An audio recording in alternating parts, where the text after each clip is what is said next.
किसी ने क्या खूब कहा है कि जीवन में ऐसी सोच रखिए कि जो खोया उसका गम नहीं और जो पाया वो किसी से कम नहीं। जो नहीं है वो सिर्फ एक ख्वाब है और जो पास है वही सबसे लाजवाब है।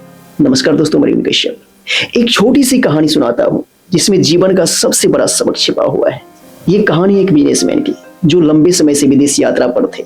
वो लौटकर अपने देश आते हैं, अपने शहर आते हैं, एयरपोर्ट से टैक्सी लेते हैं और अपने कॉलोनी के लिए रवाना हो जाते हैं अपनी हवेली के लिए। लेकिन जैसे वो अपनी हवेली के पास पहुंचते हैं वहां सामने का नजारा देखकर उनके पैरों तले जमीन खिसक जाती है दोस्तों, क्योंकि उनका पूरा मकान धू धू करके चल रहा था।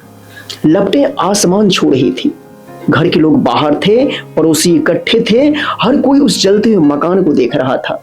वो टैक्सी से उतरे, किराया चुकाया और वहीं खड़े होकर के जोर जोर से रोने लगे और वो कहने लगे कि मेरी इतनी सालों की मेहनत, इतनी सालों की कमाई सब राख हो गई, सब कुछ खत्म हो गया। अब जो कॉलोनी के लोग थे वो परेशान थे, हैरान थे। अब सोच रहे थे अब ये टूट जाएंगे, अब ये हताश निराश हो जाएंगे जीवन में। उसी वक्त उनका बड़ा बेटा आगे आता है और बोलता है, पिताजी एक बात कहनी है। पिता बोले, ऐसे समय में क्या बात करनी है? बेटा बोलता है, पापा हमने फायर ब्रिगेड को फोन कर दिया है, वो आते ही होंगे, रास्ते में है, पर मेरी बात सुन लीजिए। पिता बोलता है, बोलो क्या बात है ऐसे समय में? बेटा बोलता है, जब आप विदेश में थे तब हमने इस मकान का सौदा कर दिया था, बहुत अच्छे पैसे मिल रहे थे, जब आप सुनेंगे तो आप भी खुश हो जाएंगे। पिता एकदम से चौंक गए, कहा मतलब कि मकान बिक चुका है?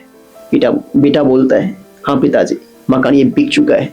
और इतना सुनते ही वो पिताजी जो रो रहे थे उनका रोना बंद हो जाता है, चेहरा शांत हो जाता है, आंख के आंसू थम जाते हैं। अब वही पिता जो कुछ देर पहले तक अपनी छाती पीट रहे थे, अब वो भी दर्शक की भूमिका में आ जाते हैं, वो भी खड़े होकर देखने लगते हैं।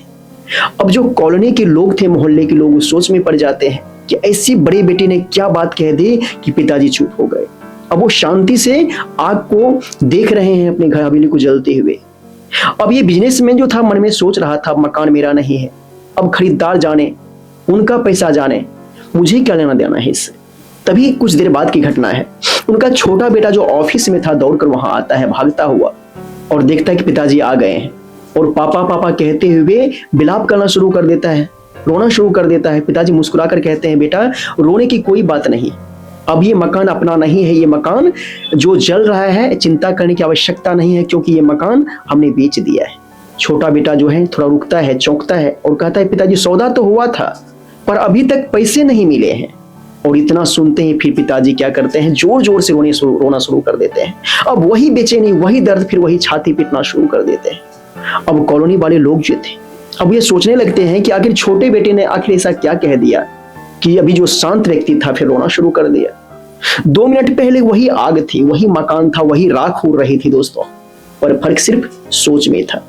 अब सोचिए आप, जब उनको लगा कि मकान बिक गया है तो मन शांत हो जाता है, और जब पता चलता है कि पैसा नहीं मिला है तो फिर वही दुख में डूब जाता है। तो दोस्तों, हमारे जीवन में जो दुख का कारण होता है वो कोई घटना नहीं होता है, बल्कि दुख का कारण जो होता है वो लगाव होता है, आसक्ति होता है, अटैचमेंट होता है। जब हम किसी चीज को अपना समझने लगते हैं, अपना मान लेते हैं, तो उसके खोने में हमें पीड़ा होती है। और जिस दिन हम अपना और पराया का फर्क भूल जाते हैं उस दिन से जीवन बहुत आसान हो जाता है। दोस्तों, कहानी बहुत छोटी थी पर सीख बहुत बड़ी है। मकान जला पर असली सबक ये था कि जितना कम लगाव रखेंगे उतनी ज्यादा शांति पाएंगे। याद रखिए दोस्तों, जो चीजें हमने बनाई है एक दिन सभी खत्म हो जाएंगी, पर अगर मन को हमने साध लिया है, मन को हमने अपने वश में कर लिया है, तो कोई भी आग हो, कोई भी नुकसान हो, हमें अंदर से नहीं जला पाएगा। अंत में दोस्तों एक ही बात कहना चाहूंगा, जीवन में ऐसा मन बनाइए कि जो खोया उसे छोड़ दीजिए आप, और जो पाया उसका आनंद लीजिए, और जो आने वाला है उसका मुस्कुराकर स्वागत कीजिए। क्योंकि दोस्तों, असली अमीरी चीजों में नहीं होती है, बल्कि उस शांति में होती है जो मन के भीतर बसती है। और यही तो जीवन की असली कमाई है, जो कभी नहीं जलती, जो कभी नहीं मिटती।